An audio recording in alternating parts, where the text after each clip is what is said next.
এই ভণ্ডটাকে চেনেন কিনা?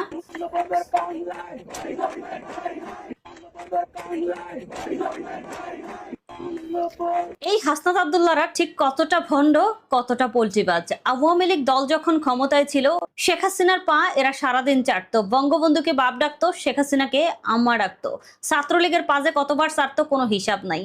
এই হাসনাত আব্দুল্লাহ বঙ্গবন্ধুকে নিয়ে উপন্যাস পর্যন্ত লিখছিল। এখন শেখ হাসিনা ফ্যাসিস্ট হয়ে গেছে, শেখ হাসিনার বিপক্ষে সারাদিন রাত কথা বলে, ইভেন বঙ্গবন্ধুকে পর্যন্ত এরা মানে না, অপমান অপদস্থ করে। সারা বিশ্বের একটা নজির এরা করছে। পৃথিবীর কোথাও ছাত্র আন্দোলন করে কেউ রাজনৈতিক দল গঠন করে নাই, ক্ষমতার জন্য পাগল হয় নাই। এই জুলাই যোদ্ধারা কতটা লোভী চিন্তা করেন। ছাত্র আন্দোলন কইরা আজকে তারা রাজনৈতিক দল গঠন করছে, মন্ত্রী এমপি সবকিছু হয়ে গেছে। অথচ সারা বিশ্বের কোথাও এমন কোনো রেকর্ড নাই যে ছাত্র আন্দোলন করার পর তারা আবার রাজনৈতিক দল গঠন করে, তারা আবার এমপি মন্ত্রী হয়।